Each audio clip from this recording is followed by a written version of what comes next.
Research shows that students are afraid to come forward to their peers, to their teachers, due to the stigma of mental health. After the Santa Fe shooting, it was time state leaders searched for a solution for students. Tonight, we tackle a problem with no easy answer, but you'll see first responders on the front lines and that there is hope as long as we talk about it in tonight's special report.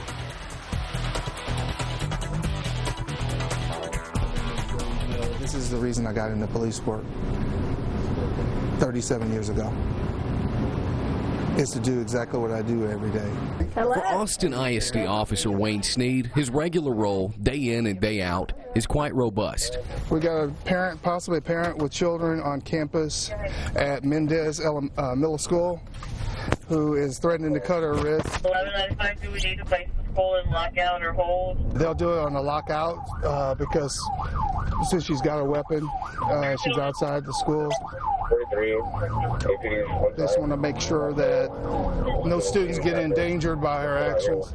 He has just moments before a possible problem escalates and becomes a disaster at the school district. The whole idea is to make sure that no one else gets hurt and to try and de-escalate her from the state that she's in. Find something that she feels like is worth living for, like her kids. As the district's police mental health supervisor, it's his job to respond to this type of call. 1347, I'm in the area. Where's the vehicle? In this case, a suicidal parent. Other officers are already on scene, stabilizing the situation in the parking lot. Can you give me a little bit of idea what's going on today? The woman explains her struggle, being a single parent. She has 2 teenagers. How's that making you feel today? It's just stressful. I'm sure. With them too. I'm sure. It's here that Officer Sneed digs deeper to determine what triggered the crisis. So is there any history in the family on your side or maybe her dad's side with mental health that you're aware of? No, my sister has mental illness. Okay. Do you know what she has? Diagnosed with bipolar disorder? All of that. Okay. His goal, to build trust as he walks a verbal tightrope holding together these delicate conversations with parents, and more often than not, kids. Hey guys, how y'all doing? When not on campus, you may find him at the state capitol. Yeah. Last year, he testified in favor of creating a network of mental health research centers at Texas college campuses. Our youth appear to be Here, he presented gut-wrenching statistics. In the 2017-2018 school year at Austin ISD alone, 878 students reported they thought about suicide. 378 attempted suicide. 4,800 more counseling sessions held.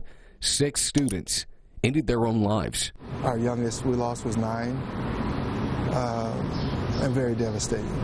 And while Sneed is serving on site, state lawmakers are searching for the line between protecting child privacy and knowing when violent thoughts could turn into violent acts.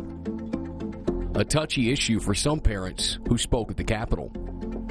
As a mom, I will not stand by quietly. Amen.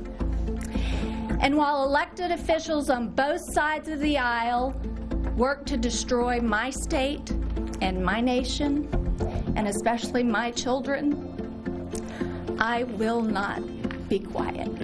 But the political will to do something after Santa Fe, where students and teachers were gunned down, mental illness had to become more than just a concern for student suicide. It became a cry for help for the student body. That we have to address head on the shooting that took place in El Paso and make sure that travesties like that never happen again in El Paso or any place in the entire state of Texas. In 2019, voters sent lawmakers to Austin to fix the mental health crisis that kept bubbling into view. Senator Jane Nelson from Flower Mound would make the cause hers. There was a clamor for hardening our schools, putting metal detectors, and that's fine, but that doesn't address the root problem, and that is there are some children who need to be identified and helped as potential serious risks to themselves and others. She had to find a way to find more mental health services to the sprawling state of Texas. She decided to lean on an infrastructure that already existed, pumping $100 million through the 13 health-related universities of higher education. They'd form the backbone to the Child Mental Health Care Consortium. Each university would partner with state health agencies and nonprofits to provide child psychiatry centers, local mental health professionals that school districts could tap into. The entire package was approved and signed into law. Heard from so many teachers and parents and pediatricians that they just didn't know where to go. They needed more than what was available to them. In the next year, counseling and medical professionals will be housed in the heart of Austin at Dell Medical School. Meanwhile, there are boots on the ground like Officer Sneed. Remember, in Austin ISD alone, 6 students killed themselves 2 years ago. Last year, there were none. This is a blessing. I think this was like a destiny, and I'm able to give back. And back to the suicidal mother. He helped her too. Do you mind if I call a clinician out, one of my good friends? They work for our mental health authority. If I can call them out and kind of get them out here to help out, and they can talk to you, they can offer you support. And while no solution has surfaced, work is being done to save our students. And we thank Officer Sneed for all the work he did there. You just saw just clips of it. This upcoming year, the House hopes to add even more mental health services, both in person and online for students and parents all over the state of Texas to use, and are all pending on your parent approval to keep privacy for your child's concerns. All that first.